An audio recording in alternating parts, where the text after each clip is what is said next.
Buenas tardes con todos los presentes. A nombre del Centro de Análisis y Resolución de Conflictos de la Pontificia Universidad Católica del Perú, es un verdadero placer recibirlos en este magnífico auditorio de la Facultad de Derecho de nuestra universidad para, como cada año, tener este excelente evento académico llamado Congreso Internacional de Arbitraje.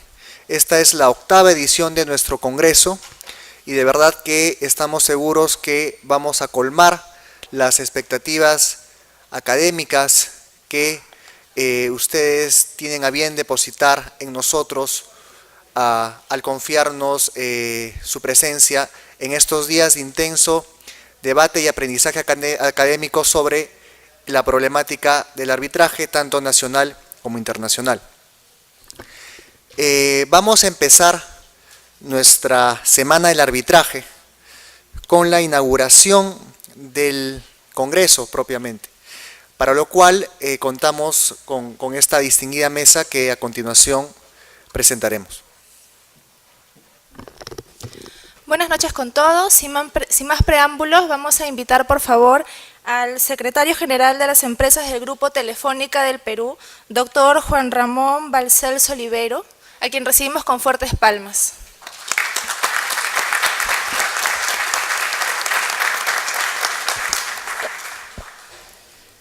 Muchas gracias. ¿Se oye bien? Sí. Estimados organizadores, expositores, colegas y amigos, porque veo en el auditorio gente conocida y sin duda muchos amigos. En primer lugar, muchas gracias por permitirme abrir con mis palabras este Congreso Internacional de Arbitraje. Es para mí un honor y una gran responsabilidad dirigirme a este auditorio, lógicamente, tanto por la impresionante lista de los expositores, nacionales, internacionales, como el lugar, que teniendo en cuenta su alto prestigio académico, garantiza un público de lo más exigente. Y eso, en el fondo, es lo que yo he venido a hacer aquí. No obstante, en el poco tiempo que me queda, haciendo un uso indebido de las palabras con las que Fellini siempre empezaba sus películas, diría, no tengo nada que decir y a pesar de todo lo diré. Me gustaría pues plasmar algunas pequeñas reflexiones que quizá no aporten nada nuevo y ya sé quizá me parece demasiado pretencioso, pero que sirvan de modo de introducción para muchos de los temas que con toda seguridad se van a debatir larga e intensamente en estos días. Una primera reflexión trata sobre la enorme vitalidad que tiene en nuestros días todo lo que envuelve la institución del arbitraje. En el ámbito internacional, por descontado, pero sobre todo y muy particularmente en el Perú. No hace mucho que estoy disfrutando de este extraordinario país, de la hospitalidad con la que me ha acogido, pero en estos pocos meses he tenido ya la oportunidad de asistir a varios seminarios sobre arbitraje, organizados por entidades diversas y con foros de lo más variado. Si algo me ha sorprendido ha sido comprobar lo absolutamente de actualidad que se encuentra en el país esa vieja institución de resolución de conflictos. Pero no solo eso, sino también sorprende con qué fuerza Perú está liderando ese renovado interés. Hace ahora 20 años, cuando tuve la oportunidad de conocer el país por primera vez, nadie hablaba en el ámbito de nuestra profesión del arbitraje, salvo como cláusula de última hora, esas midnight clauses que se llaman. Y ahora se nos aparece como un punto de referencia, como un faro, diría, un instrumento entre un pasado romántico y un presente aún en funcionamiento, mediante el cual iluminar algunos de los accidentes geográficos de nuestro derecho. El arbitraje, y mucho más los temas doctrinales que envuelven todo lo que hay a su alrededor, ha dejado de ser una institución menor, algo anecdótica, si se quiere, necesaria como mecanismo de solución de conflictos, aunque más bien de carácter tirando alternativo. Y no deja de sorprender esa posición subalterna en la que se encontraba el arbitraje. Las partes se han obligado libremente a respetar su decisión. Tenemos ejemplos incluso en la mitología clásica.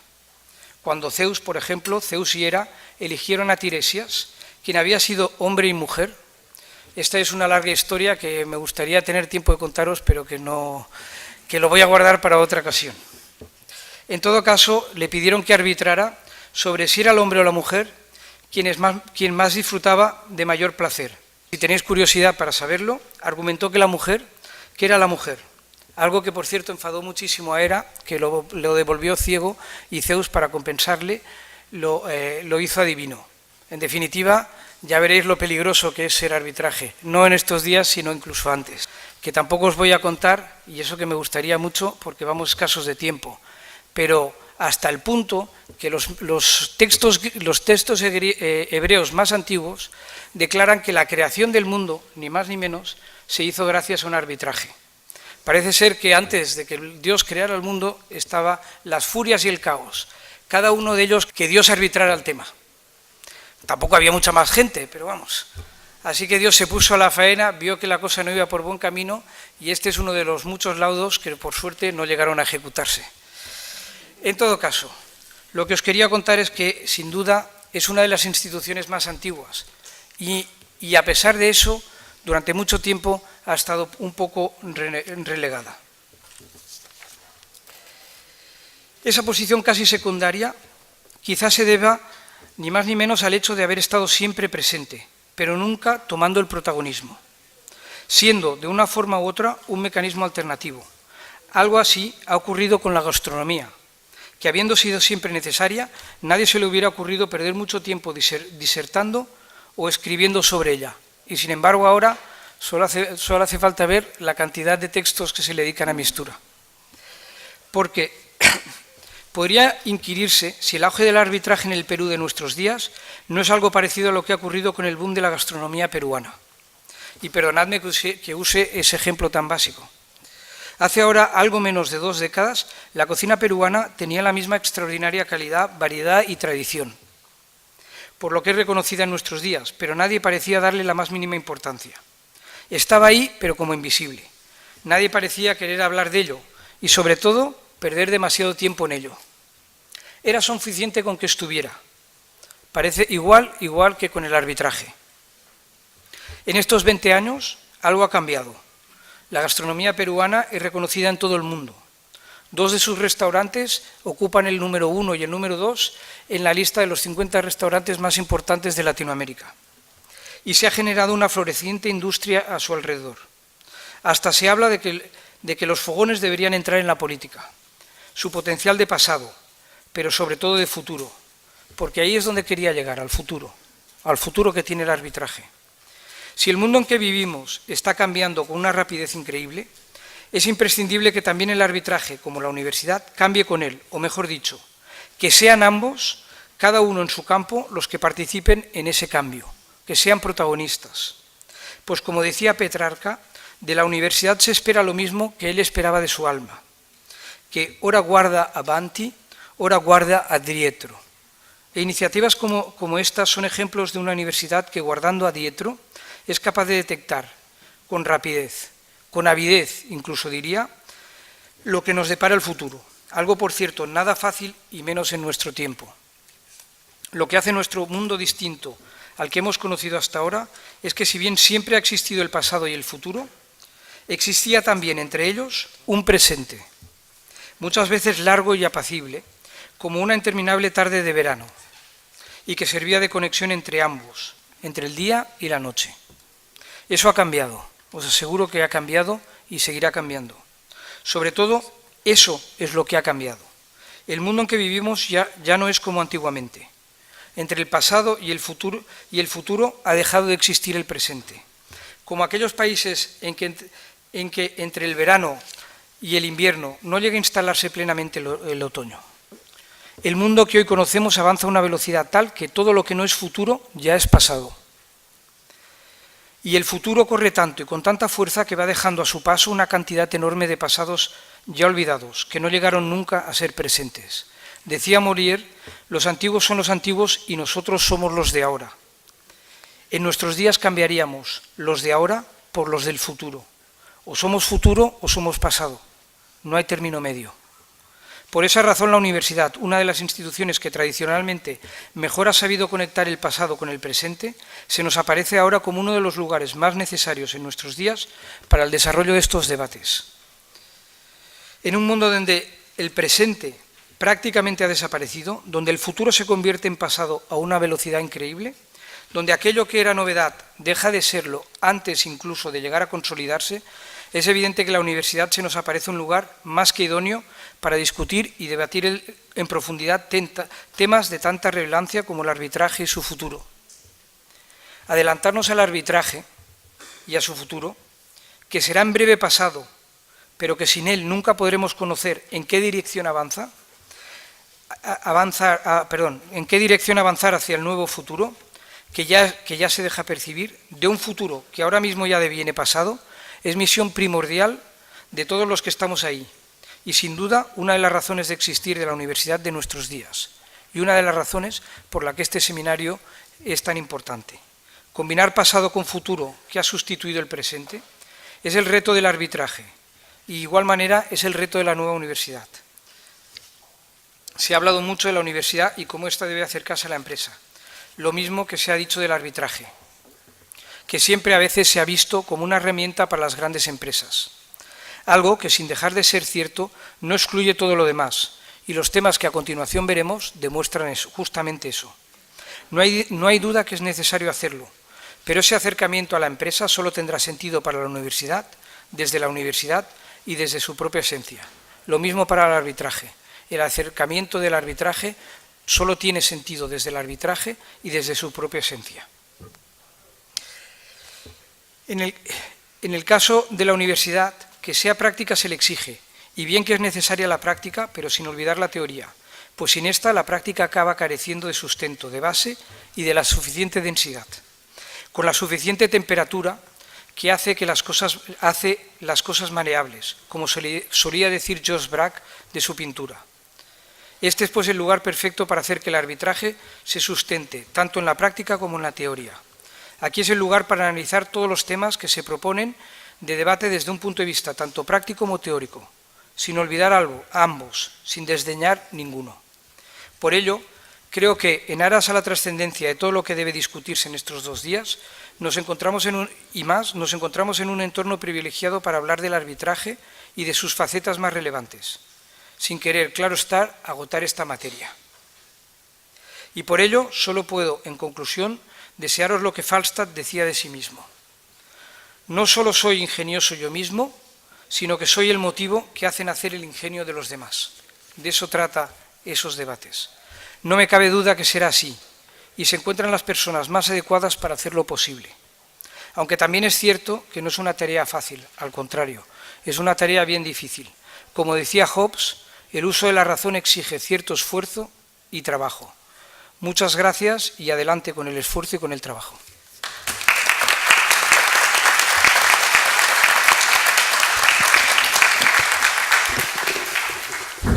A continuación, le cedemos el uso de la palabra al doctor César Guzmán Barrón, director de nuestro Centro de Análisis y Resolución de Conflictos. Ante todo, agradecerle a cada uno de ustedes, particularmente a Juan Ramón Balcello, por sus últimas palabras que han sido realmente reconfortantes para todos nosotros, porque nos ha introducido en este mundo del arbitraje en el cual muchos estamos y muchos queremos estar. Yo quisiera mencionar brevemente lo siguiente. Nuestra creación coincide con este mes. Nacimos hace 15 años y como centro de análisis y resolución de conflictos, dentro de ello la unidad de arbitraje o centro de arbitraje.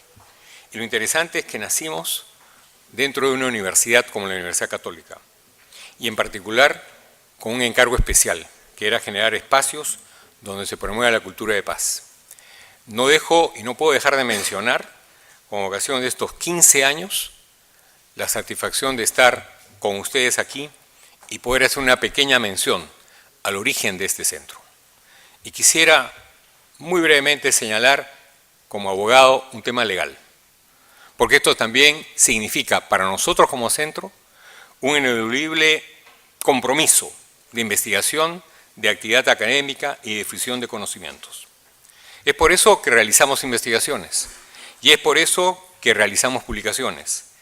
Este año le entregaremos la 4ª edición de la revista de la universidad el día viernes y van a ver en ese contenido, entre otras cosas, la última investigación que hemos hecho sobre tendencia de laudos del año 2002 al 2013 a través de los laudos que publica OCE. Y además le entregaremos la revista por primera vez con varios, yo diría el 80% artículos de autores internacionales. Este es el encargo que la universidad nos ha dado. Y precisamente dentro de la definición de conocimientos podemos enmarcar este congreso. Este congreso lo que pretende es difundir, lo que pretende es compartir conocimientos. Y esta 8ª versión que iniciamos hoy nació con la finalidad de ofrecer un espacio académico teniendo como base la experiencia práctica de nuestro centro en dar servicios de arbitraje y servicios de conciliación. Por tanto, lo que aquí queremos compartir es lo que tenemos como experiencia y como academia.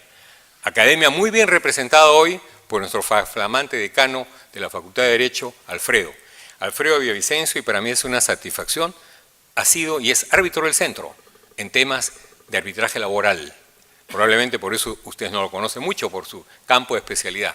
Y Alfredo, además de ser decano, es amigo, y por eso le pedí que por favor él inaugurara este congreso. Es por eso que el objetivo de nuestro congreso es contribuir con rigor académico y profesional, y quiero subrayar, rigor académico, no solamente profesional, en el enriquecimiento conceptual que nosotros podamos tener sobre el arbitraje a través de lo que es lo empírico y lo práctico. Creemos que aquí se produce una simbiosis entre la relación del servicio del día a día que se da en el arbitraje con el campo teórico y académico que se deben unir para lograr un esfuerzo y un resultado común, que vaya hacia un objetivo que creemos que son los valores que la universidad trata a través de los servicios que damos, a través de nuestra Facultad de Derecho, a través de todas las actividades que desarrollamos, en 2 palabras que yo quisiera señalar y subrayar: ética y transparencia. Nosotros creemos que la ética y la transparencia son valores fundamentales que la universidad pretende proveer como entidad neutral e independiente al ofrecer estos servicios y al compartir conocimientos a través de los diplomados, cursos, etcétera, que damos sobre arbitraje presencial y virtual y a través de las actividades como lo que hoy día estamos inaugurando. Hoy podemos, gracias a amigos como Roque Caivano, que tenemos 15 ponentes internacionales que nos acompañarán a partir de hoy día con Roque, y en los próximos días, jueves y viernes sobre todo, tendremos varios ponentes internacionales que esta vez van a ser 15 que van a exponer a lo largo de estos días. El ser parte de la universidad implica para nosotros también un indiscutible compromiso de algo que me señaló muy bien Juan Ramón. Como universidad, nuestro compromiso es la formación de las futuras generaciones. No solamente dar el servicio de arbitraje, sino formar a través de la academia, y por eso esta excelente relación con la Facultad de Derecho, a los jóvenes estudiantes, algunos aquí presentes, que se están formando para mañana ser los futuros árbitros. ¿Qué nos toca a nosotros? Ser ejemplo y modelo de árbitros honestos. Y si hemos invitado a Roque para que nos acompañe, es porque Roque ha confiado en nuestra universidad, ha confiado en nuestra casa de estudios para que tengamos aquí como sede la 6ª versión que organiza desde el 2008, dentro de sus años juveniles, Roque, ¿no?, la competencia internacional de arbitraje. Vamos a tener en Lima, en esta casa de estudios, más de 300 alumnos de diferentes universidades de América, de Francia y Estados Unidos. Vamos a tener más de 50 árbitros como jurado. Vamos a tener más de 50 árbitros como coach durante los procesos que se inician este jueves. Coincidentemente, y por eso estamos aquí, porque creemos que hay que formar a las nuevas generaciones, pero también estamos aquí porque creemos que dentro de ese campo debemos ser modelo de ética, modelo de transparencia y modelo de coherencia, para que el arbitraje siga caminando en nuestro país. Por eso para mí es un placer que nos acompañe hoy día nuestro amigo Juan Ramón, que dijo estas palabras introductorias tan importantes sobre la historia del arbitraje. Nos acompañe Roque, que es el forjador, generador, yo diría modelo de lo que es la práctica y la teoría, la formación de las nuevas generaciones a través de estos encuentros latinoamericanos, que estoy absolutamente seguro que desarrolla sin ningún otro ánimo que compartir enseñanza, para tener en el Perú, en América Latina, docentes universitarios, pero a su vez agentes generadores de un sistema arbitral transparente, coherente y ético. Por eso lo invité, porque Roque me decía, oye, yo todavía comienzo el jueves. Le dije, no, te queremos invitar y además va a participar en el último bloque para poder decir aquí delante de todos lo que significa ser honesto, ser ético, y creemos nosotros por eso que habrá éxito en este congreso y particularmente en esta competencia internacional. Y hoy, llamando por teléfono y con una rapidez inmediata, Alfredo me dijo, César, puedo estar en la inauguración. Y por eso lo hemos invitado para que él, como nuestro flamante decano de la facultad, sea quien dé las palabras formales de inauguración de nuestro octavo Congreso Internacional de Arbitraje, que finalmente nos genera, y con esto termino, el agradecer a ustedes, a cada uno de ustedes, jóvenes, mayores, con expectativas, con esperanza de aprender más, porque nadie nació sabiendo, como bien señaló Juan Ramón, y vamos aprendiendo poco a poco la confianza que han depositado en nosotros. Y también agradecer a cada uno de los auspiciadores, que ya serán mencionados a lo largo de estos días, particularmente a Telefónica, que Juan Ramón ha tenido la gentileza no solamente de auspiciar, sino de decir estas palabras de inauguración. Porque estoy seguro que todos ustedes, así como los auspiciadores, apuestan, como nuestra universidad, a los valores e ideales que el arbitraje necesita de transparencia, honestidad y ética en nuestro país. Y sean estos, por tanto, días de arbitraje en nuestra casa de estudios. Muchas gracias.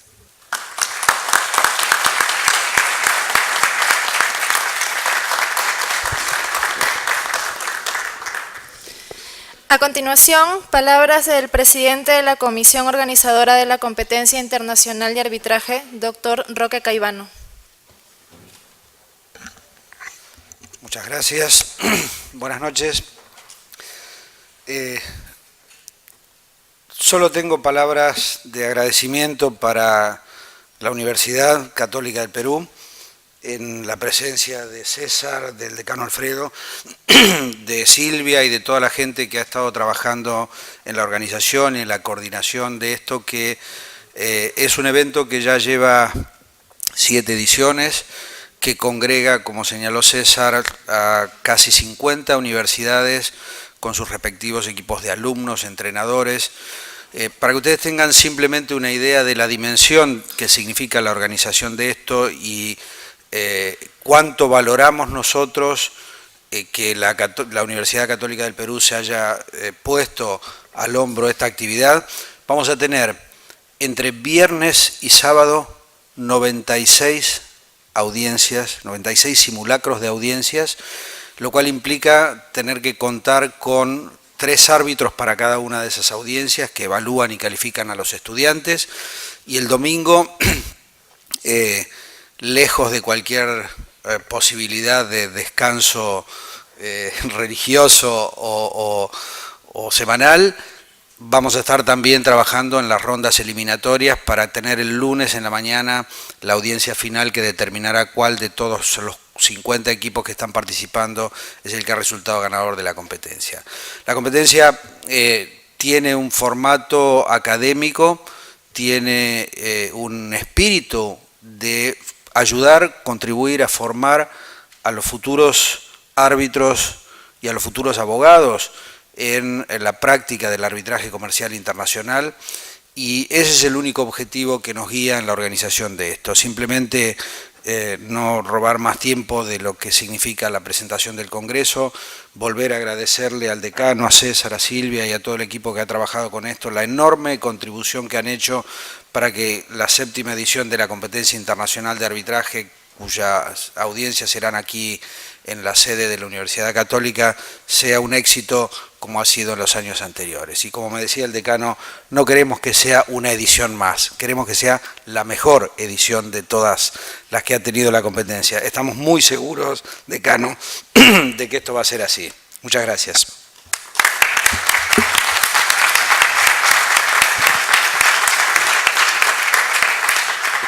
Finalmente vamos a escuchar las palabras del doctor Alfredo Villavicencio, decano de la Facultad de Derecho. Bueno, muchas gracias por la invitación a participar en la inauguración de esta octava edición del Congreso Internacional de Arbitraje que organiza nuestro Centro de Arbitraje.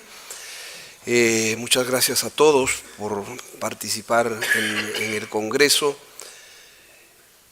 Para la Facultad de Derecho y para la Pontificia Universidad Católica del Perú, actividades de corte académico con este rigor, con esta seriedad, son siempre bienvenidas, son promovidas. Creo que forman parte de la impronta que tratamos de grabar en nuestros estudiantes. Nosotros queremos hacer siempre realidad aquella hermosa frase de Jorge Drexler cuando declara aquello de no quiero que lleves de mí nada que no te marque. Queremos que nuestros alumnos de actividades regulares, los de extracurriculares y los de congresos y demás actividades se sientan tocados profundamente por el quehacer, y en ese sentido ponemos mucho tesón y mucha entrega para poder ofrecer aquello que se lo comentaba a Roque un poco en broma y un poco en serio. De verdad, el esfuerzo ha sido muy grande para que la séptima edición del MUT de arbitraje sea la mejor. Esperamos que sea así, estamos decididos a que sea así. El programa, he revisado el programa y es un programa ambicioso que va desde los temas más clásicos de la ejecución del laudo a los temas más modernos de class arbitration y todas estas cosas, que de alguna manera hay que enmarcarlos, como mencionaba Juan Ramón, pues en esta sociedad líquida, en esta modernidad líquida de Bauman, que justamente casi no admite presente, ¿verdad? Y que por lo tanto nos obliga a estar permanentemente reflexionando y tratando de adivinar aquellas cosas que se van modificando con una rapidez realmente acelerada. Desde esa perspectiva, a nosotros en la universidad, por ejemplo, también estos temas nos afectan. Nosotros empezamos a implementar un plan de estudios el próximo semestre, ya estamos con todas las actividades previas, donde, por ejemplo, hemos desaparecido los cursos de Derecho Procesal. Ahora todos los hemos agrupado en un área que se llama Sistema de Justicia y Solución de Controversias, en donde el arbitraje, la conciliación, la mediación tienen un sitio destacado, en donde se trabaja por instituciones transversalmente y se trata de contribuir a esta cultura de la paz con una perspectiva que dé cuenta de manera más cabal que aquello que se compartimentaliza cuando uno estudia los derechos procesales y estudia cada una de las instituciones fuera de lo que es la solución de conflicto en la que se encuentran inmersas, ¿no? Desde esa perspectiva, nosotros en la facultad les damos la bienvenida y creo que sin más palabras simplemente declaro inaugurado el Congreso y auguro y deseo el mejor trabajo posible para todos ustedes. Muchísimas gracias.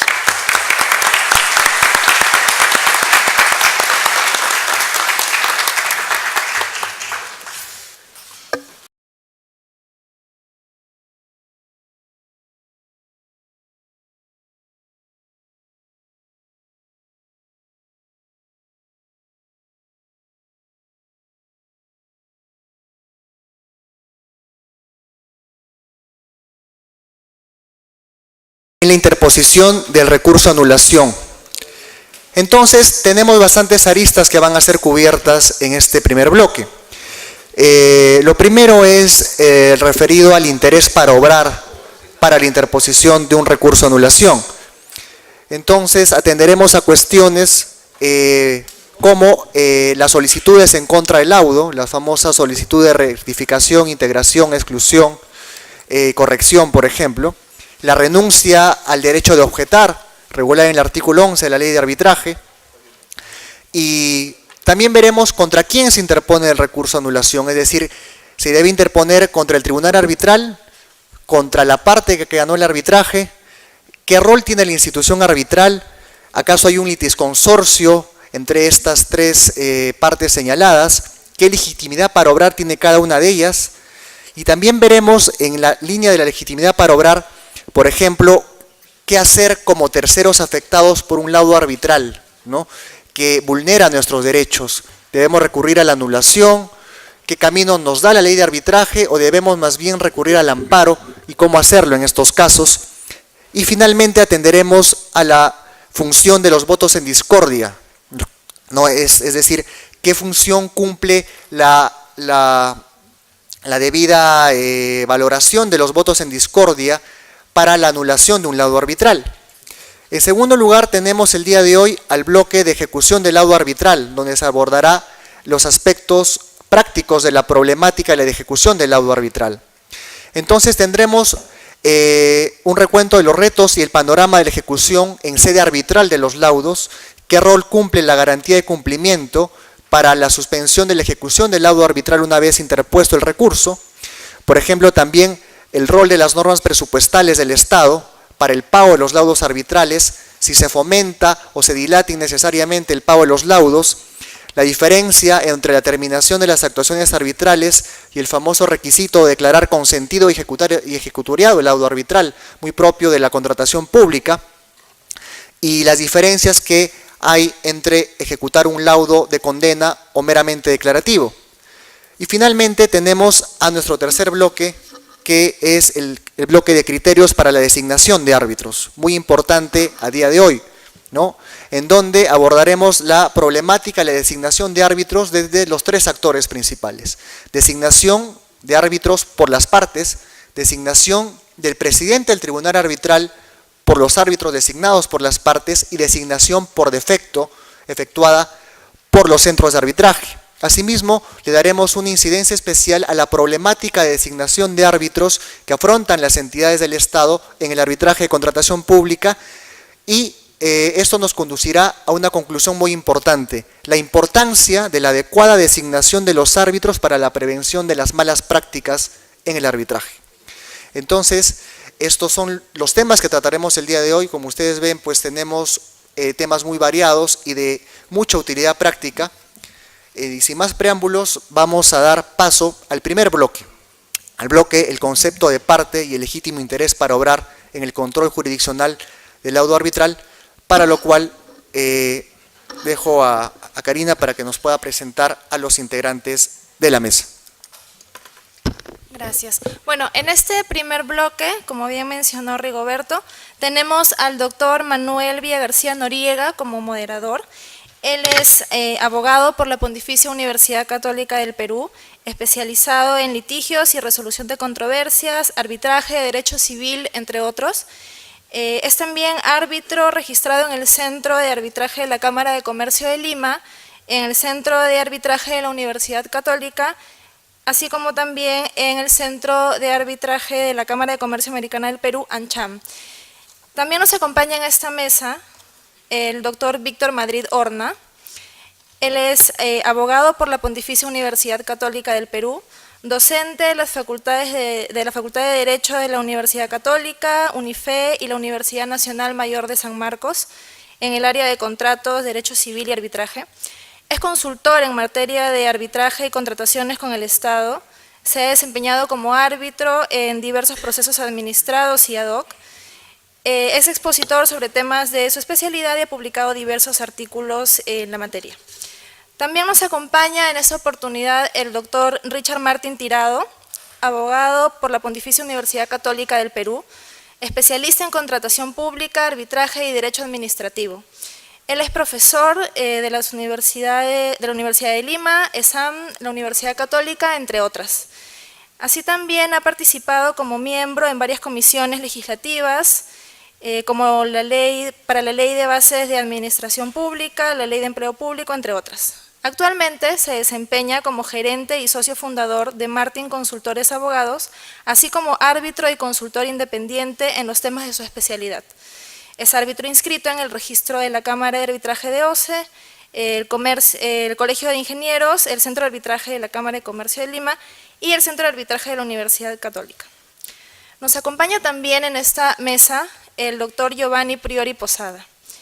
Él es socio del estudio Priori y Carrillo, abogado por la Pontificia Universidad Católica del Perú, magíster por la Universitat degli Studi di Roma Tor Vergata, árbitro en materias civiles y comerciales, consultor en Derecho Procesal y Arbitraje, árbitro registrado en la Cámara de Comercio de Lima, en el Centro de Arbitraje AmCham y profesor de la Facultad de Derecho de la Universidad Católica. Finalmente nos acompaña también la doctora Lourdes Flores Nano, quien es abogada por la Facultad de Derecho de la Universidad Católica, tiene estudios de doctorado en la Universidad Complutense de Madrid, es árbitro registrada en el Centro de Arbitraje de la Pontificia Universidad Católica y exdiputada de Lima por el Congreso de la República. Recibimos por favor con fuertes palmas a esta mesa.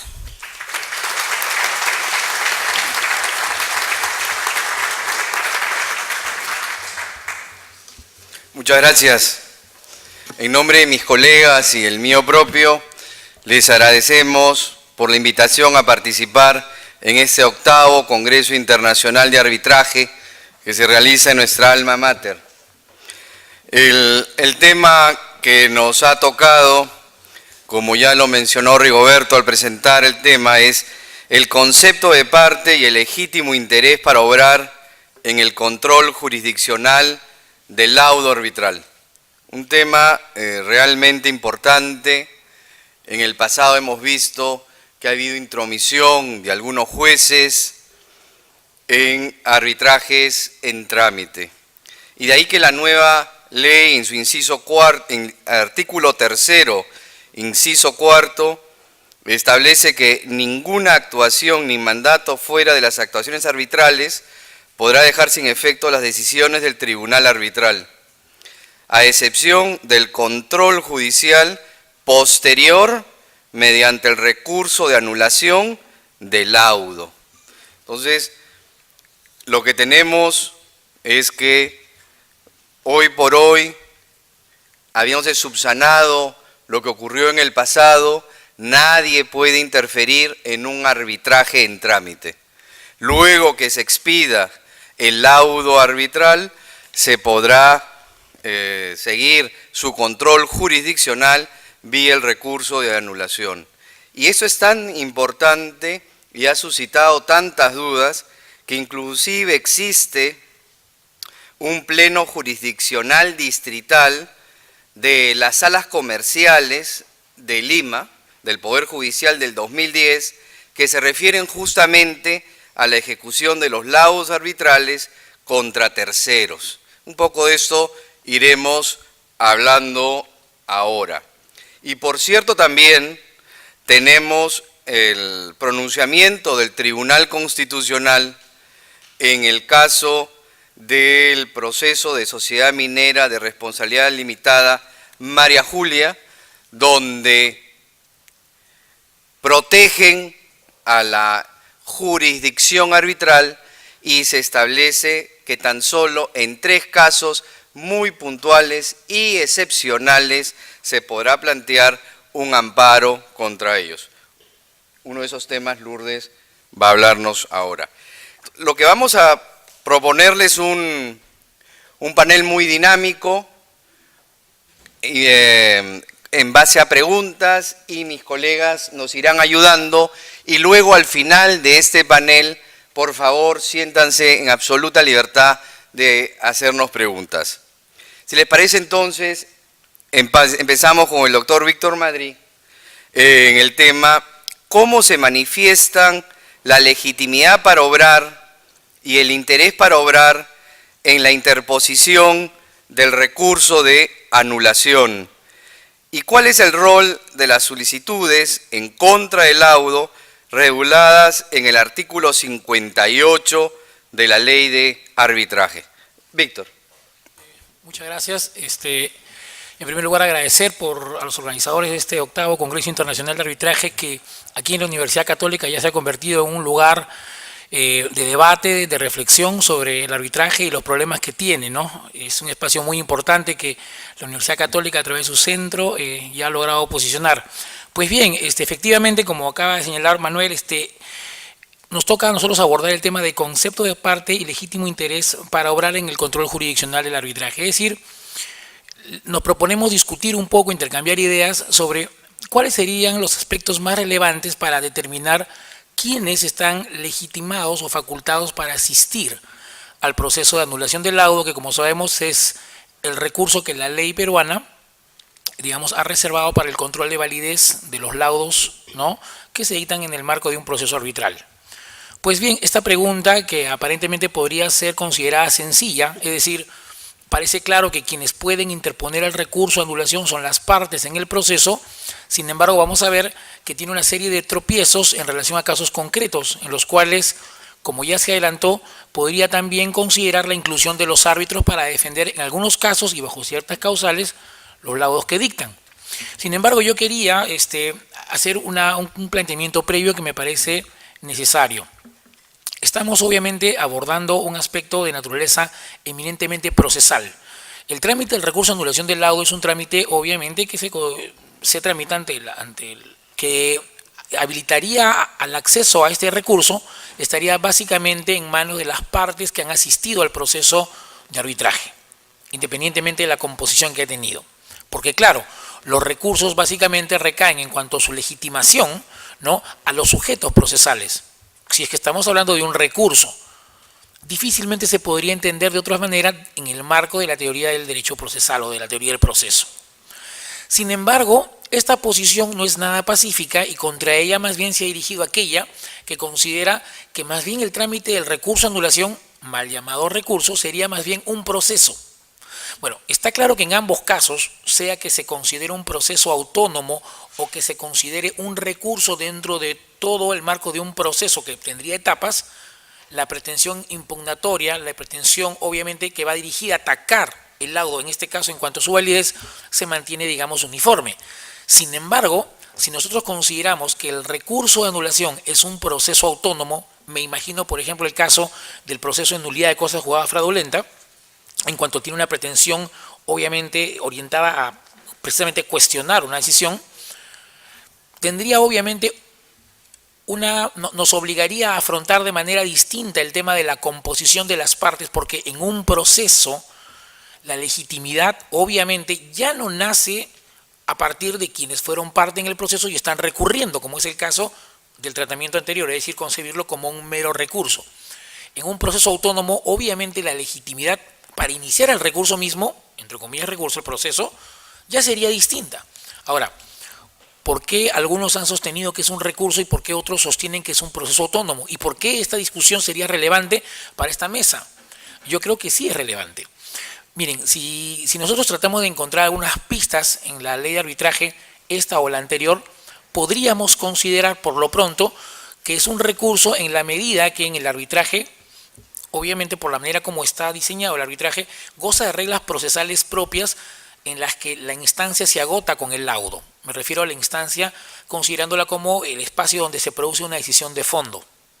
Mientras que el tránsito al control judicial básicamente es para revisar aspectos vinculados a violación al debido proceso y básicamente validez, de manera tal que no hablamos de instancia, no hablamos de una pluralidad de instancia en el sentido, digamos, tradicional, aunque sabemos que ella también importa, obviamente, un control de debido proceso.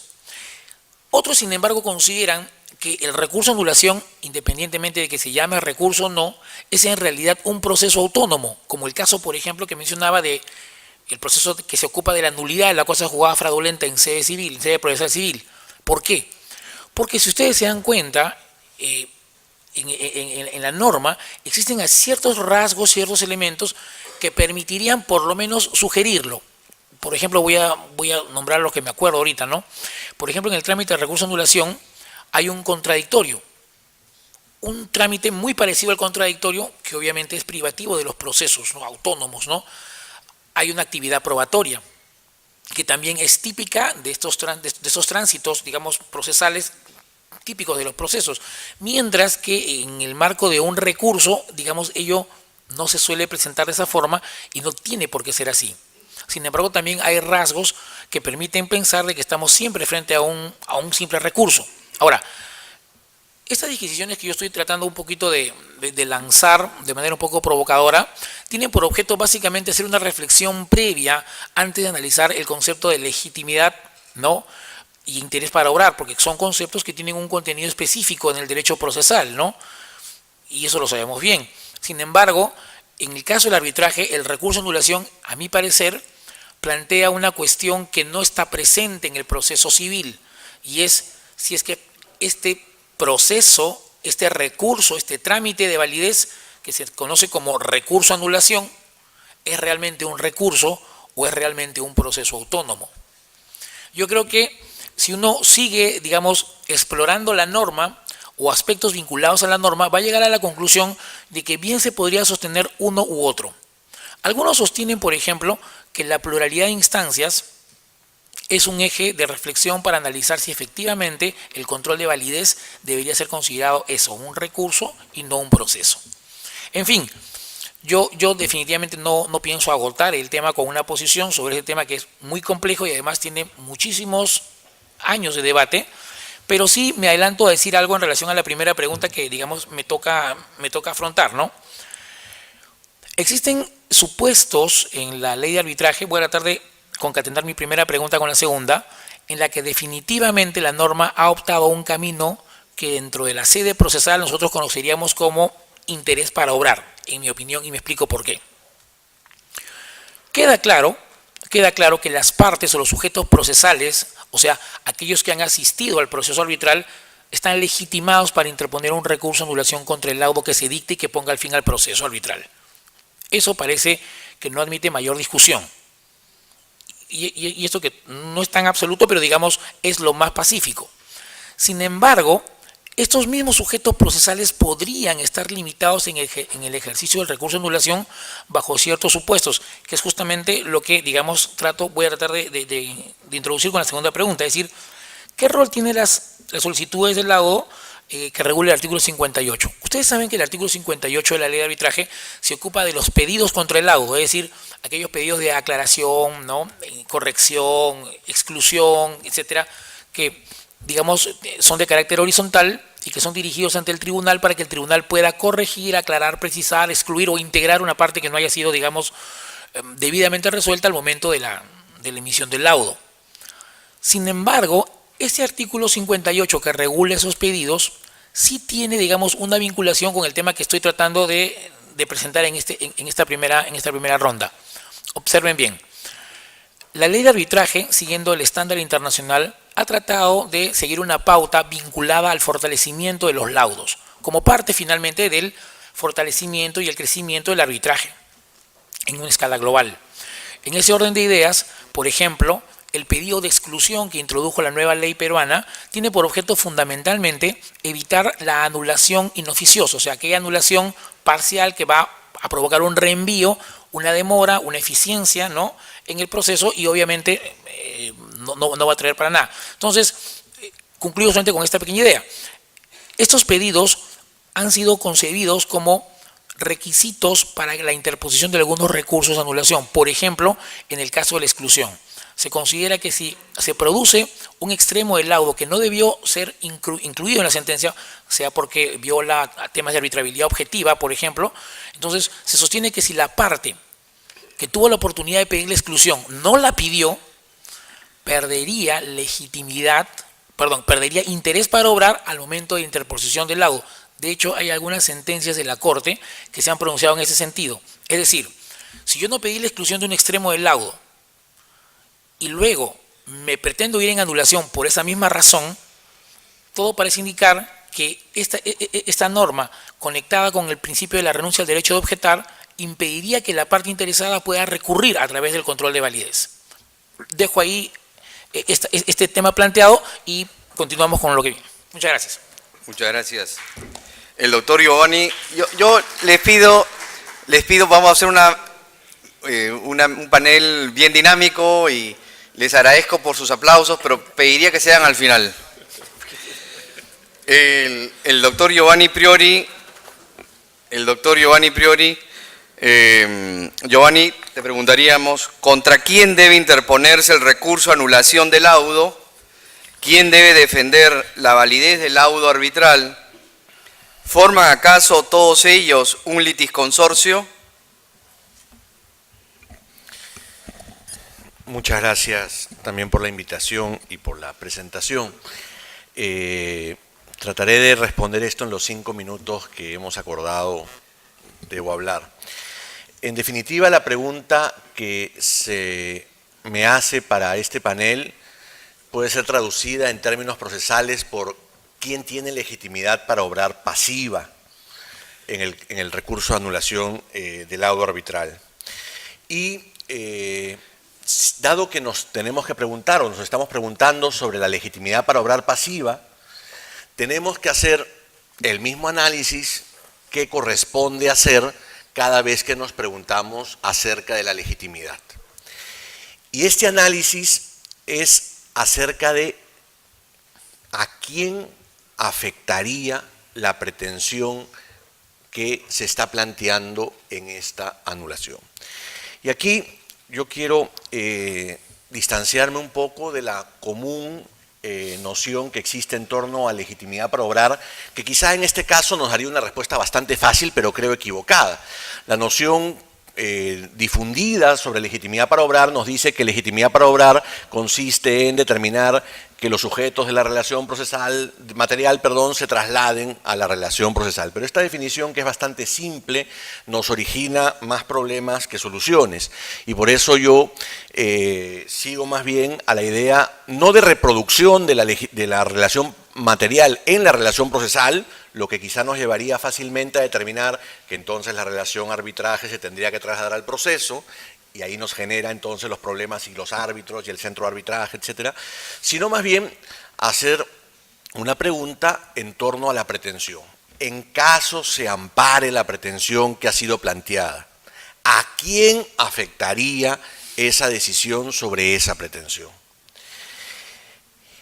Aquellas personas que se verían afectadas directamente por lo que se resuelva en esa pretensión tienen legitimidad para obrar.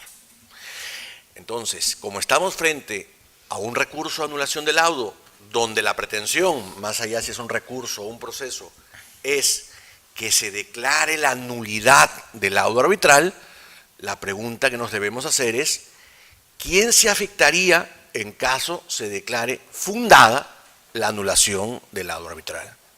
Y creo que la respuesta es relativamente sencilla: las partes. Aquellos que han tenido calidad de parte en el proceso arbitral.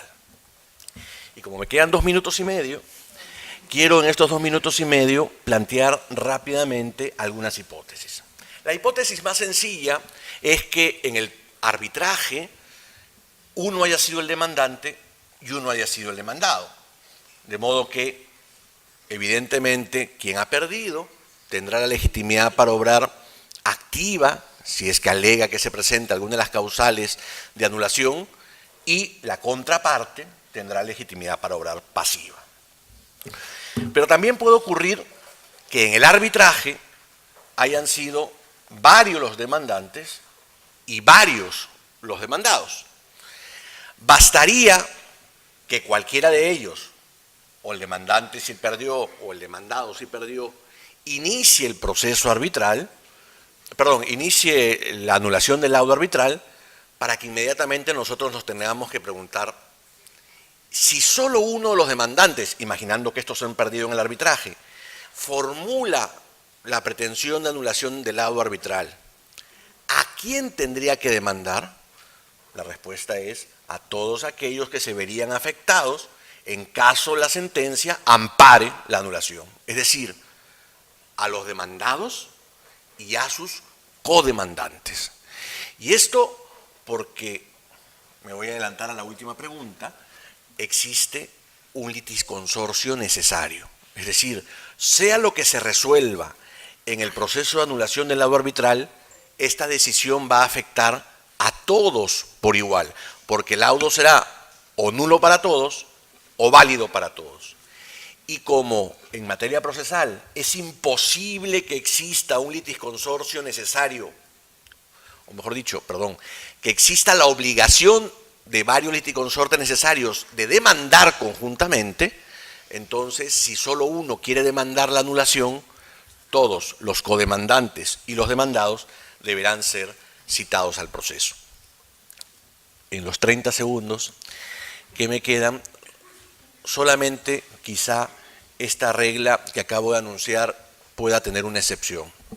y es que existiendo varios demandantes o varios demandados, las pretensiones que se hayan discutido en el arbitraje sean autónomas las unas de las otras y solo se pretenda la anulación del laudo parcialmente, porque, por ejemplo, una de las pretensiones que es autónoma de las demás, se alega, no fue sometida al convenio arbitral entre las partes o por su naturaleza no resulta ser una pretensión arbitrable. En este caso, aquella persona que plantea la anulación del laudo, a mi juicio, no tendría que demandar a todos los que fueron parte del arbitraje, sino única y exclusivamente aquellos sujetos que fueron parte del arbitraje que se verían afectados por la nulidad parcial del laudo arbitral, que en el caso del ejemplo afectaría única y exclusivamente a una de las pretensiones. Termino. Hay algunas hipótesis interesantes respecto a aquellos que fueron terceros en el arbitraje, pero ese es un tema que le toca a la doctora Lourdes Flores, así que le paso la posta a ella. Muchas gracias. Gracias. El doctor Richard Martin, en un voto en discordia, ¿cuál debe ser el rol del voto justamente en discordia frente a una eventual anulación del laudo arbitral? Bien, no creo que pueda utilizar los 5 minutos, pero vamos a hacer el intento. Creo que en materia arbitral se nos presentan algunas dificultades con respecto al tratamiento del voto en discordia que acontece o se desarrolla en sede procesal.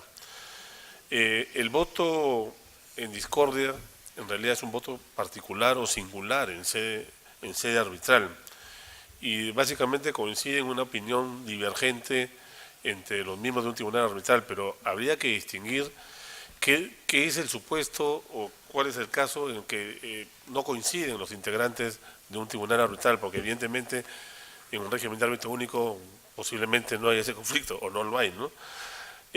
Puede haber discrepancia entre los integrantes de un tribunal arbitral en la fundamentación y en lo resuelto, y eso es tema de todos los días. Pero lo que nos interesa para efecto de evaluar el voto en discordia, singular o como queramos llamarle, lo que interesa es evaluar lo que efectivamente se resuelve. Las consideraciones, las fundamentaciones que puede tener un árbitro en el ejercicio de su función seguramente serán muy importantes, seguramente al momento de ejercer el recurso de anulación podrán ser utilizadas eventualmente para cuestionar la motivación o algunos otros principios procesales, ¿no? Pero evidentemente el voto singular o en discordia no tiene en principio nada que hacer con las consideraciones o fundamentaciones que acompañan al voto emitido por cada uno de los integrantes del tribunal. Entonces, frente a la pregunta, ¿qué hacer entre el voto en discordia y el recurso de anulación? Primero habría que decir que el voto en discordia no sirve de fundamento para el recurso de anulación, no debería servir. Muchas veces la parte afectada por la decisión de un tribunal toma para sí el voto singular, el voto en discordia, como fundamento para su recurso de anulación. Pero creo que ahí hay un problema de concepto, porque el recurso de anulación básicamente es un instrumento de forma. En cambio, el voto singular o el voto en discordia tiene y puede tener aspectos de forma y de fondo. Entonces, definitivamente, el voto en discordia tiene mucho más riqueza que el propio sentido del recurso de anulación, que en principio solo debe abordar la forma o detectar las irregularidades que se han cometido en un proceso. Siendo así, entonces, ¿cómo responder a esta interrogante? Yo les diría que, como en todo orden de cosas, la respuesta está dada en función de cómo se haya armado o integrado el régimen de votación al interior de un tribunal arbitral. No va a ser lo mismo tener mayorías donde básicamente el voto en mayoría está integrado por el presidente del tribunal con uno de los integrantes, o cuando efectivamente contemos con 2 integrantes del tribunal que efectivamente no son el presidente, es decir, que tenga la condición de árbitro de parte, y cuando que efectivamente hay un voto singular o simplemente no ejerza su derecho de voto, por ejemplo, el presidente. Entonces, en cada en cada situación hay dos artículos en la ley de arbitraje que nos dan algunas pistas, algunas respuestas, los artículos 52 y 55, que nos reflejan o básicamente nos diseñan las circunstancias en las cuales puede existir válidamente voto en mayoría y cuando efectivamente el voto en discordia como regla no funciona para efectos de calificar el laudo en sí mismo, pero en algunas circunstancias cuando nos encontramos ante casos en los cuales participa activamente en la emisión del voto el presidente puede terminar, vamos a decirlo así, arrastrando el sentido del laudo arbitral. Y en este tema yo no quisiera entrar en el detalle numérico que nos da la ley de arbitraje, pero sí creo que lo más interesante acá es utilizar ejemplos prácticos que nos puedan ayudar a ver cómo efectivamente funciona el régimen del voto en discordia y cómo puede ser utilizado para efectos del recurso de anulación. Supongámonos o pensemos por un instante en la posibilidad de que en un tribunal arbitral, por definición por número impar, tengamos a un presidente y dos árbitros de parte que emitan decisiones absolutamente incompatibles entre ellos.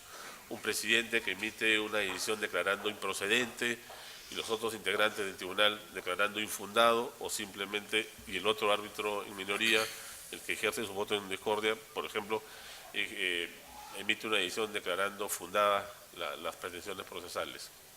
Es evidente que no estamos ante un voto exactamente en mayoría, porque no se puede asemejar el voto que declara improcedente con el voto que declara infundado un laudo. Y finalmente, tampoco podemos cometer en algunos casos el exceso de decir que el voto del presidente arrastra a los otros votos porque técnicamente no se habría configurado efectivamente un laudo, en la medida que tenemos en el fondo, tres opiniones divergentes. Podríamos decir entonces que el tema del efecto o el impacto del voto va a estar en función efectivamente de la composición de la decisión arbitral. Entonces creo que hay que tener muy claro los supuestos en los cuales participa el presidente del tribunal en el voto en mayoría y los supuestos en los cuales el presidente del tribunal no está en el voto en mayoría o no vota y eventualmente eso puede determinar que efectivamente no haya laudo o que efectivamente pueda arrastrar por adhesión el voto del presidente del tribunal arbitral. Yo quisiera dejar ahí mi intervención. Muchas gracias. La doctora Lourdes Flores, ¿qué ocurre con los terceros afectados por laudos a sus espaldas? Muchas gracias. Me sumo al agradecimiento por esta invitación. En efecto, un evento que ya se ha convertido en parte de los interesantes eventos de arbitraje en nuestro país. Se ha evidenciado en los últimos meses que este es un problema muy serio que está ocurriendo en nuestro país. Es decir, que se haya usado, lamentablemente, un aporte tan valioso de la legislación peruana y de nuestra Constitución, como es el proceso arbitral, para perpetrar fraudes a terceros. Vale decir que dos personas recurren al arbitraje para, a partir de él, encontrar una solución jurídica a una supuesta y eventualmente inexistente controversia, que en el fondo va a afectar a terceros. Y que estos terceros, que no han sido parte del proceso arbitral, que no son signatarios de un convenio arbitral, que no han jamás establecido competencia arbitral, terminan viéndose afectados por una decisión arbitral en un proceso del que no han sido parte. Y que eventualmente tomen conocimiento de los alcances de este laudo con ocasión, por ejemplo, de su pretendida ejecución. Caso típico, dos personas que han establecido un convenio arbitral en virtud de un supuesto contrato celebrado que busca obtener el desalojo de una propiedad ocupada por terceros. Esto, desgraciadamente, es parte de lo que viene ocurriendo en nuestro país y es parte de una mafia y un vicio que hay que corregir y que hay que corregir muy seriamente. ¿Cuáles son entonces los mecanismos procesales y jurídicos con los que cuenta este tercero para ejercer su defensa? Primer escenario, el proceso de ejecución del laudo. C, que no ha sido parte de ese proceso arbitral seguido entre A y B, es desalojado o se pretende una ejecución de un laudo, repito, de un proceso en que no ha sido parte. ¿Qué le corresponde hacer frente al mandato del juez que ordena la ejecución de un laudo en el que no ha sido parte? ¿Y qué le corresponde al juez? Este segundo tema vamos a desarrollar con más detenimiento en la segunda parte, pero ¿qué le corresponde al juez que recibe el pedido de ejecutar un laudo contra un tercero que no es parte del convenio arbitral? En primer lugar, creo que hay que sostener con mucha claridad que no hay cosa juzgada respecto de quien no ha sido parte en el proceso ni es signatario del convenio arbitral. La doctora Mariana Ledesma ha escrito sobre eso con claridad y me parece que es muy importante que el juez lo tenga muy claro. Si se pretende la ejecución de un laudo arbitral respecto de un tercero que no ha sido parte de esa relación procesal y que no es signataria del convenio arbitral, en mi concepto, ese juez está obligado a ejercer un control y a sostener la inejecutabilidad de ese laudo respecto de esos terceros que no fueron parte de la relación procesal arbitral por no ser signatarios del convenio. Y en mi concepto también le corresponde con claridad a ese tercero esgrimir esos argumentos ante el juez encargado de la ejecución del laudo arbitral. Hace un instante el doctor Villargarcía hacía mención a un pleno jurisdiccional en el que se ha dicho por parte de los jueces comerciales de Lima que no cabe ejecución de laudo contra tercero no signatario del convenio arbitral ni parte en el proceso arbitral. Esa es la defensa con ocasión del proceso de ejecución del laudo arbitral.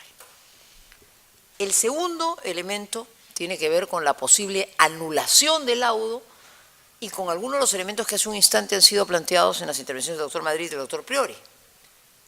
Cabe que el tercero, que no fue parte del proceso arbitral, que no es signatario del convenio arbitral, plantee una demanda de anulación del laudo.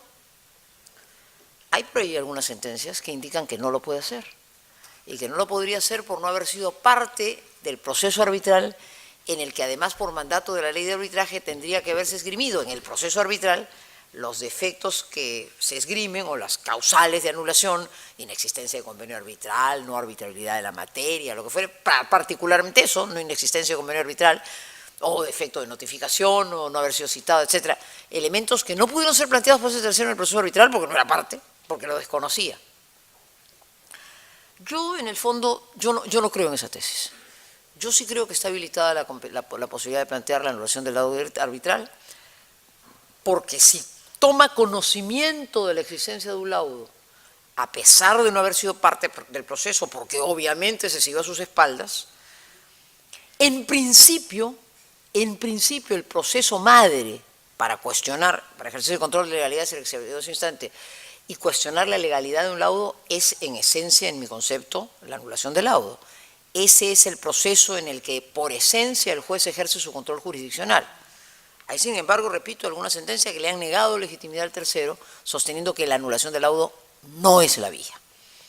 Yo creo que si alguien toma conocimiento de la existencia de un laudo que ha cometido el gravísimo vicio de seguirse a espaldas de quien no es signatario del convenio arbitral, por las razones que hace un instante señalaba el doctor Priori, en mi concepto sí estaría legitimado, porque le atañe directamente, tiene un interés directo en que ese laudo no conserve validez jurídica.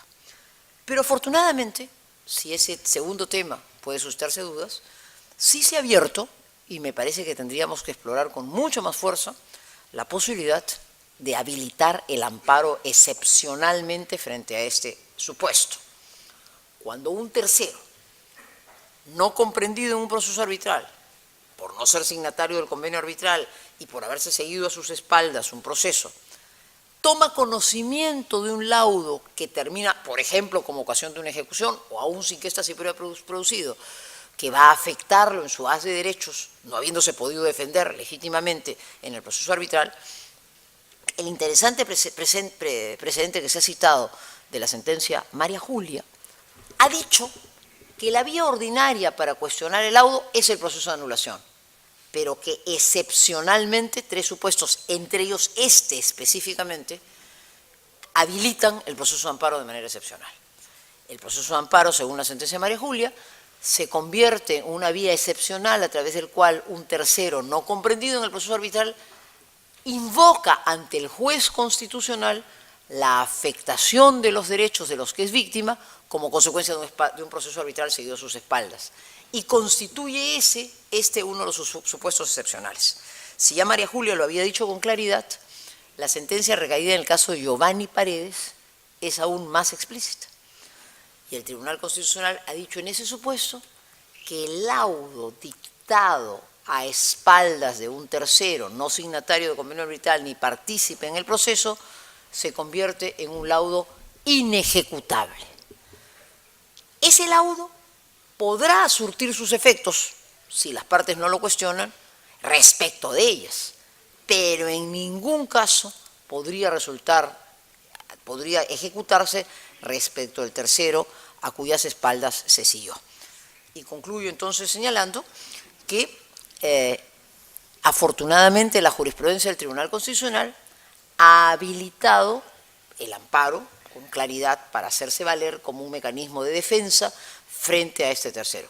Hace un instante me he referido al tema de la anulación y en la segunda intervención quisiera referirme a lo que yo creo debe ser un rol mucho más activo de los jueces en protección de estas situaciones, incluso no mediando contradicción o no mediando planteamiento, básicamente en proceso de ejecución no mediando contradicción. En otras palabras, me parece que el rol del control jurisdiccional del juez, que ha hecho bien el Tribunal Constitucional en acotar y señalar que es un rol posterior al laudo, no puede permanecer pasivo o ponerse de perfil frente a estos fraudes que vienen perpetrándose y que vienen dándose a conocer en nuestro país, que afortunadamente el tribunal ya ha comenzado a canalizar habilitando el amparo, pero que yo creo que en general la jurisdicción comercial tiene en sus manos instrumentos para evitar se perpetra.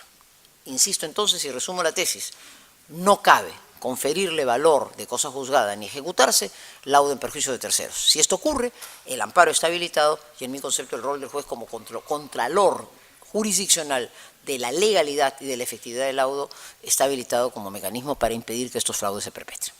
Muchas gracias. Víctor, ¿cómo funciona la renuncia a objetar del artículo 11 de la Ley de Arbitraje? Bueno, me provoca comentar algo que me ha encargado la doctora. La anulación y el amparo, digamos, van alternándose. Allí donde se perjudica el derecho de un tercero, obviamente la vulneración abre paso al amparo y no cabe duda que si no puede estar legitimado para participar en la anulación, tiene que tener esa tutela. Eso me queda claro. Ahora, me hubiera gustado también explorar el caso, por ejemplo, de en un contrato trilateral. En un contrato trilateral, digamos, dos partes van a arbitraje.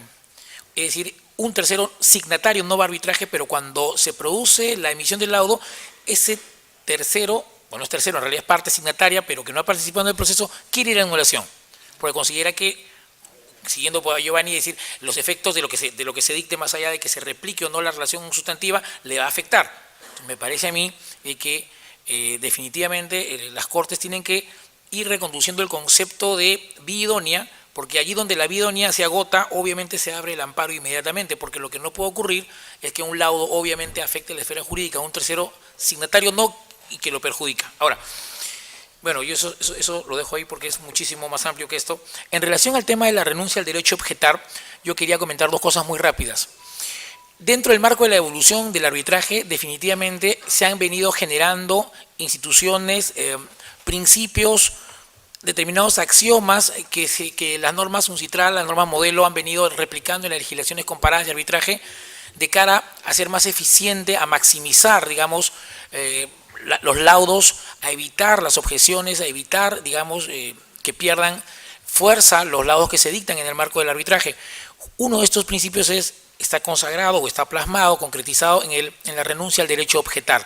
La idea es que durante el tránsito del proceso las partes se puede evitar que las partes manipulen objeciones contra determinados vicios que se producen en el tránsito del proceso de forma tal que su silencio sea calificado como una renuncia a ellos y por lo tanto no puedan ir luego a reclamarlos de manera interesada, de manera obviamente discrecional.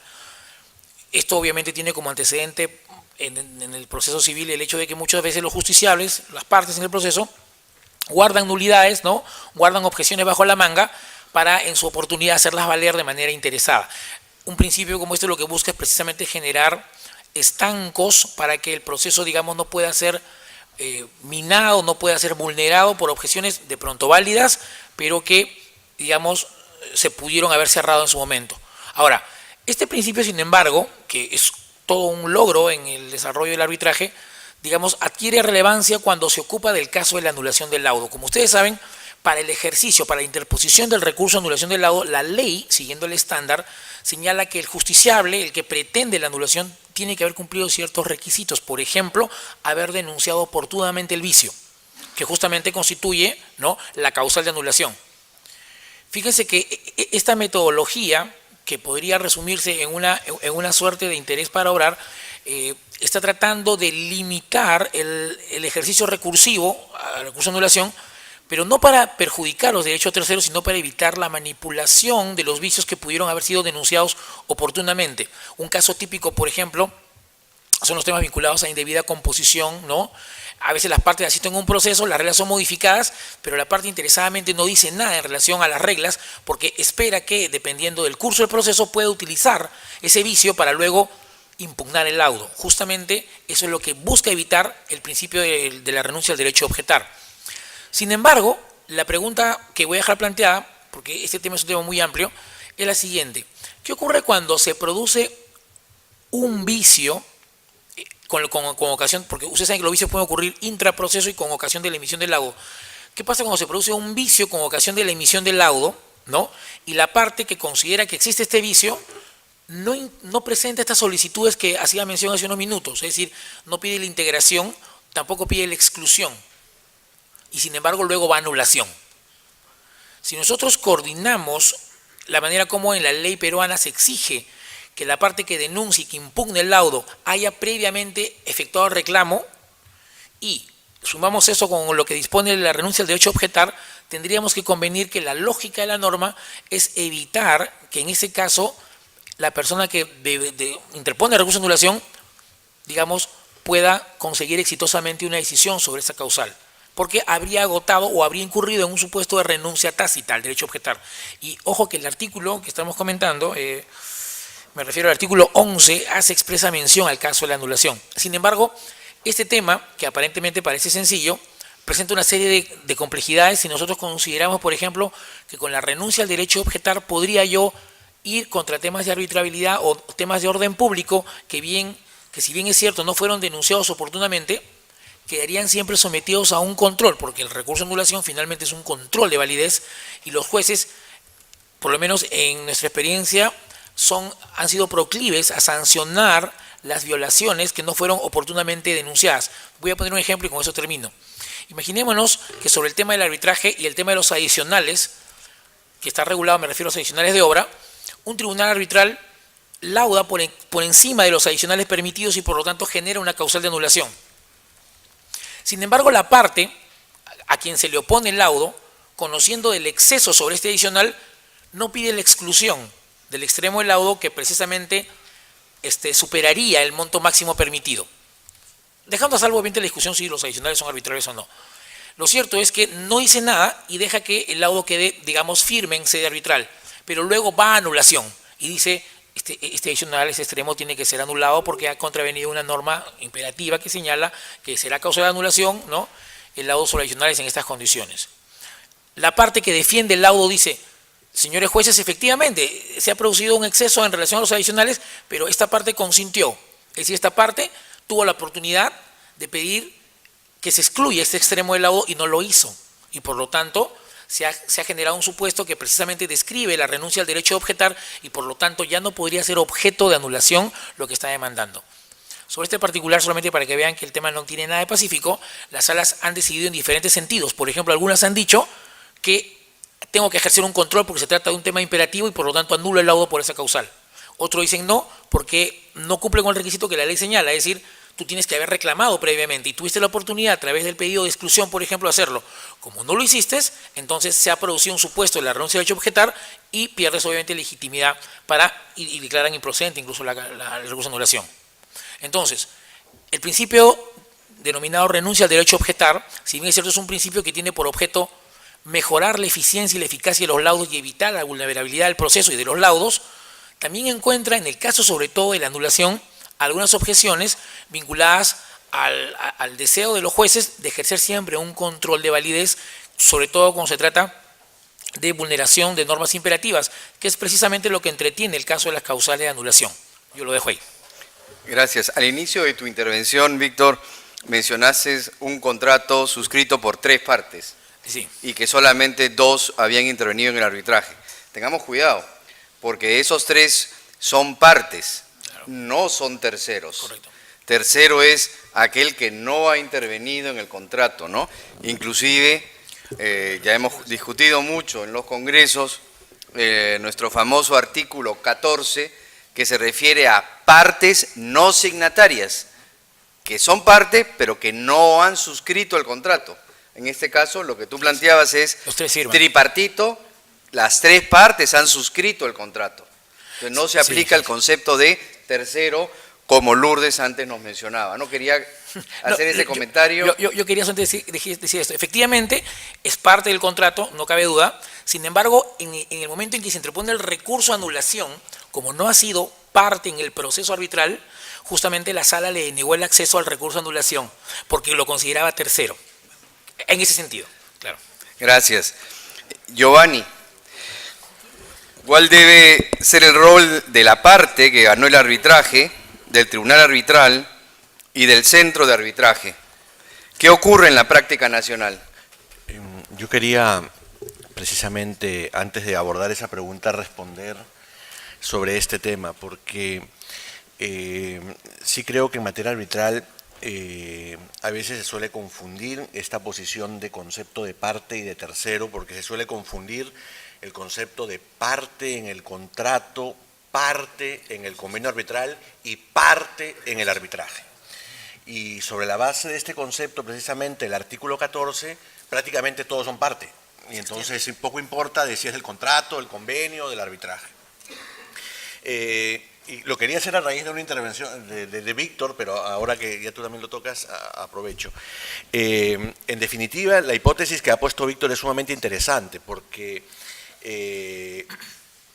pueden haber un contrato plurilateral, efectivamente, donde hay 5 sujetos que lo firman, cada uno tiene una posición contractual diferente, todos ellos suscriben el convenio arbitral, serán parte del contrato, al mismo tiempo serán parte del convenio arbitral.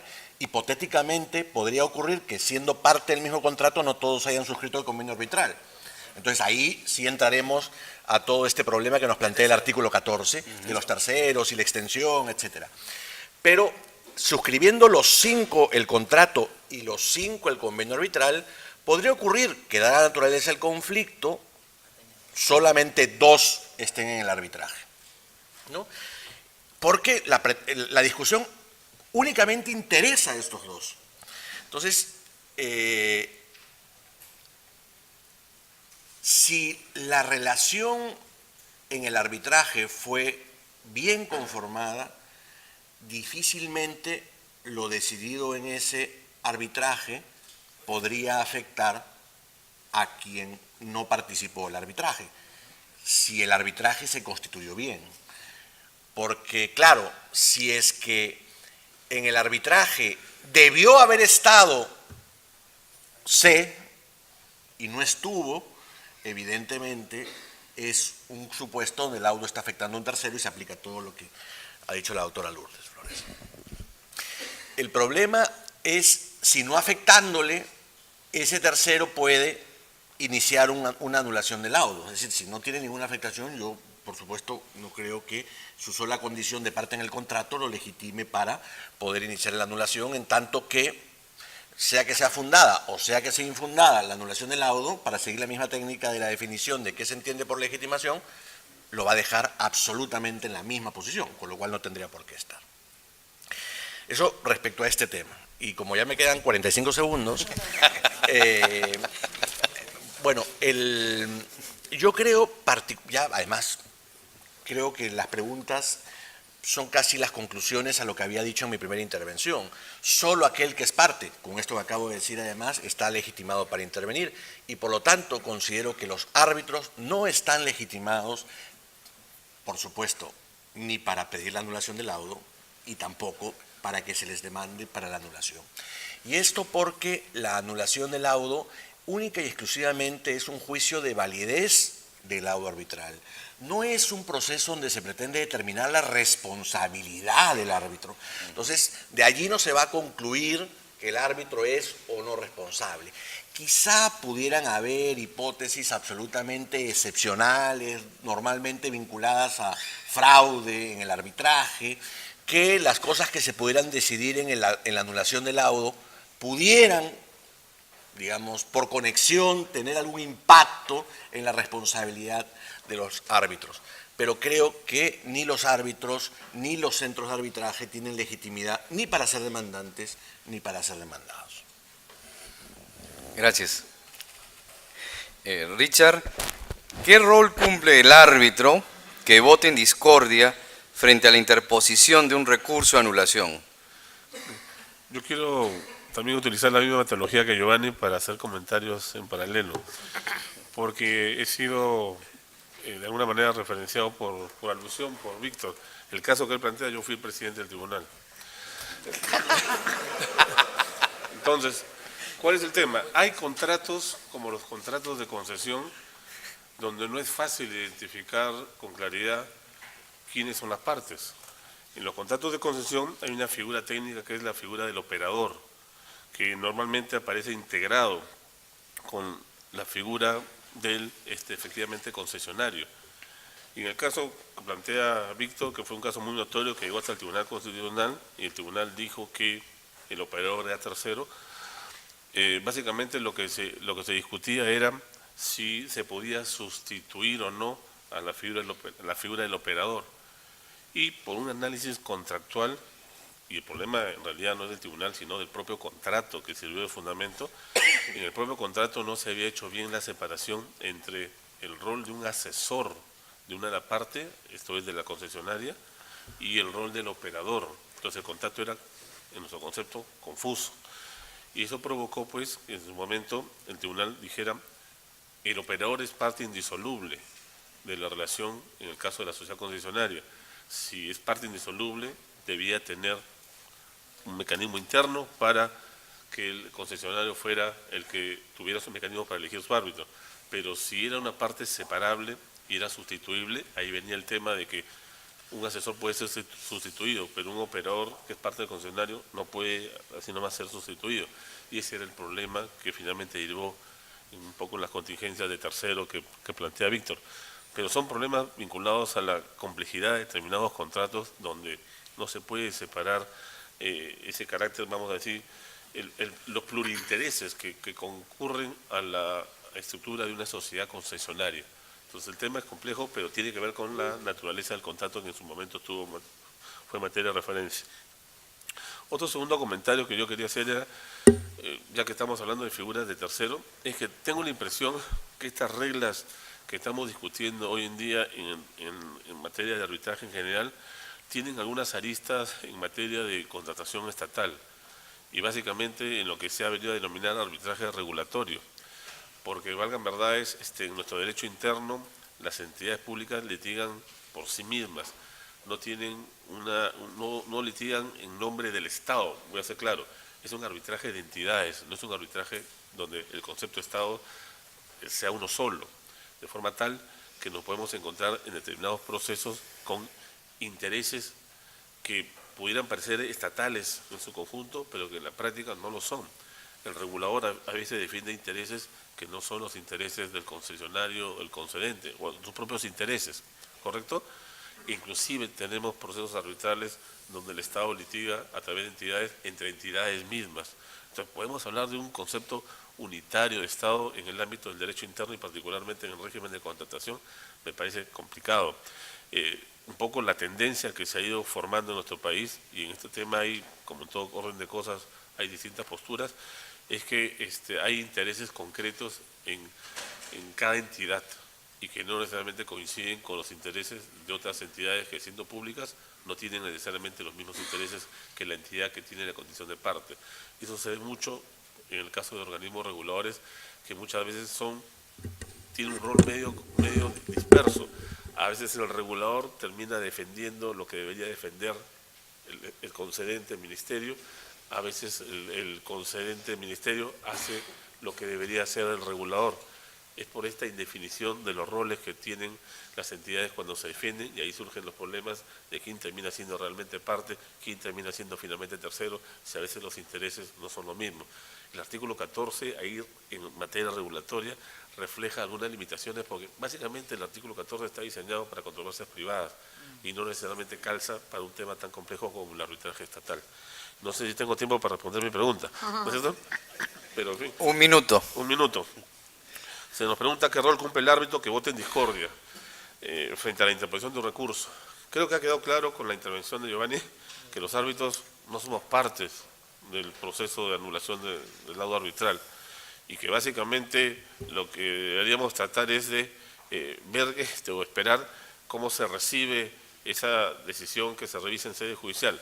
Lo que sí es importante, a la luz de lo que he señalado en mi primera intervención, es que muchas veces va a depender, repito, de la forma en que se haya estructurado los votos en mayoría y el voto efectivamente singular o minoritario para efectos de qué es lo que va a ser materia del recurso de anulación.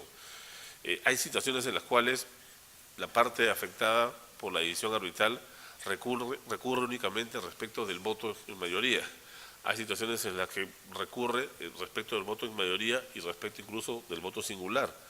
Hay situaciones en las cuales finalmente se recurre respecto del todo, asumiendo que se trata de un solo laudo, cuando en efecto hay solamente un laudo expresado en mayoría y el voto singular no tiene ningún tipo de efecto.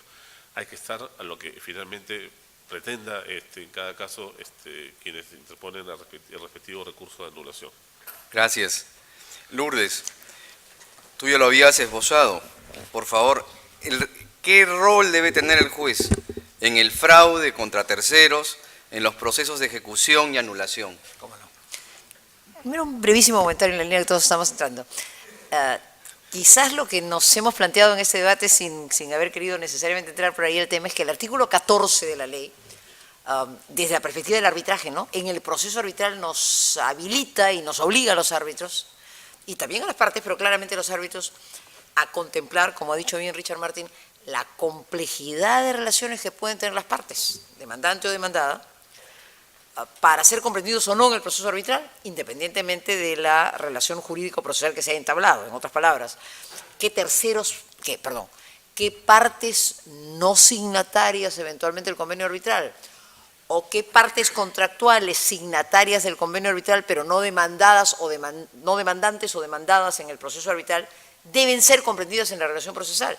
Y me parece que allí la potestad del árbitro permitiría, con inteligencia y con apertura, tratar de comprender en el proceso arbitral a efectos de posteriores nulidades a todo aquel que pueda ser una parte con legítimo interés, dudo sobre la palabra tercero, a alguien con legítimo interés, sea porque es parte signataria no comprendida la demanda o porque no siendo signataria tiene un interés como deriva del artículo 14 en las consecuencias del contrato. Eso en relación al proceso arbitral. Ya hemos dicho de lo más a lo menos. Está habilitado el amparo excepcionalmente para el tercero que queda marginado fraudulentamente de un proceso. Hay tesis jurisprudenciales que dicen que no cabe que el tercero plantee anulación, expresado mi punto de vista crítico, porque yo creo que la anulación es el proceso madre para discutir justamente las violaciones que pudieran haber. Pero lo que a mí me interesa conversar un minuto con ustedes es particularmente el proceso de ejecución. Es decir, cuando alguien afectado por un laudo se encuentra frente al laudo en el proceso de ejecución. Sabemos perfectamente, y está muy bien que así sea, que el rol del árbitro, del juez en la ejecución del proceso, la doctrina dice que es una intervención mínima, y está bien. No le toca al juez cuestionar el sentido del laudo, no le toca al juez decir si le parece bien o está mal el laudo, ese no es su rol. Su rol es un control estricto, básicamente en el proceso de ejecución, de hacer cumplir aquello con la coerción que el árbitro no puede hacer cumplir. Sin embargo, ¿qué ocurre? Haya o no haya contradicción, independientemente de eso, ¿qué ocurre si un árbitro advierte que como consecuencia de un pedido de ejecución del laudo va a afectar a un tercero que no es signatario del convenio, que no ha sido citado en el proceso? Su rol es solo un rol pasivo, es decir, él tiene que decir, en la medida en que a mí no me anulen el laudo, yo estoy obligado a ejecutar el laudo. Si se trata de las partes, claramente, aunque pudiera el juez advertir en mi concepto, un vicio singular, claro, como manda la ley de arbitraje. Si no se ha denunciado el vicio en el proceso arbitral y no se ha hecho valer ante el árbitro en virtud del principio de competencia, el juez de ejecución tiene que ejecutar. Pero ¿qué pasa cuando se encuentra frente a un tercero? Hay un sector de la doctrina que dice, cierra los ojos y dice, si a mí no me traen una anulación del laudo, yo ejecuto ese laudo. Y de hecho la Corte Superior viene teniendo un criterio restrictivo de alguna manera en protección al laudo, y no puedo ser más proclive a la defensa de los laudos y a la institución arbitral. Sin embargo, yo creo que el juez es un contralor de la validez del laudo. Y se advierte que hay una relación procesal inválida, porque se está afectando un tercero cuya ejecución en perjuicio de quien se pretende una ejecución del laudo y no ha sido comprendido, en mi concepto el juez sí debe actuar. Y debe sentenciar de modo relativamente sencillo. Confiero todos los efectos al laudo entre las partes, pero no mando ejecutar respecto de un tercero si éste no ha tenido oportunidad de ejercer su defensa en el proceso arbitral, si es que viene a ser citado en el proceso. No puede entenderse en mi concepto, como mecánicamente se viene entendiendo, que ha de aplicarse el artículo pertinente del Código Procesal Civil, en cuya virtud, si me encuentro frente a un tercero y debo ejecutar una sentencia, la ejecuto, aunque éste no haya tenido oportunidad de defenderse en el proceso. Me parece que esa es una aplicación mecánica. Con esto tampoco quisiera que se me malentienda que quiero abrir una puerta enorme para que los jueces se conviertan en contralores del sentido del laudo, porque eso sería peligrosísimo. Pero me parece claramente que, obviamente, en el proceso de anulación, donde creo que el criterio restrictivo de no habilitar al tercero a demandar es incorrecto, pero aún en el proceso de ejecución, cuando se advierte que el laudo puede terminar perjudicando a un tercero que no ha podido ejercer su defensa porque no ha sido citado en el proceso arbitral, independientemente, repito, de haya iniciado o no el proceso de anulación, haya iniciado o no un amparo, o independientemente incluso en mi concepto que haya contradicho en el proceso de ejecución que corresponde, me parece que el control de legalidad debe llevar al juez a decir con claridad el principio básico. No puede haber ejecución de un laudo si no ha habido convenio arbitral. No puede haber cosa juzgada respecto a quien no ha sido parte en el proceso. No puede ejecutarse un laudo respecto de quien no pudo ejercer en el proceso porque no fue parte del convenio ni fue parte del proceso. Creo que ese es el sentido genuino de interpretar la cosa juzgada en su sentido real, es decir, una cosa juzgada que afecte a quienes han sido parte en el proceso. Los criterios vienen siendo más restrictivos y de alguna manera hoy día tenemos que tener todos el cuidado en protección de terceros de hacer valer vía acción, particularmente vía amparo, y yo creo que debe poderse hacer también vía anulación la defensa que corresponde a quien no viene siendo comprendido. Sin embargo, creo que no haríamos bien en que nuestra jurisprudencia también vaya perfilando un rol más activo del juez, simple y exclusivamente para evitar que se perpetren fraudes en perjuicio de terceros y no permitir que estos, por inacción de las partes, queden convalidados. Muchas gracias. Como se dan cuenta, hay un montón de temas. No sé si hay algunos minutos finales para preguntas o pasamos ya. Bueno, les agradezco en nombre de todos mis colegas y el mío propio. Muy bien.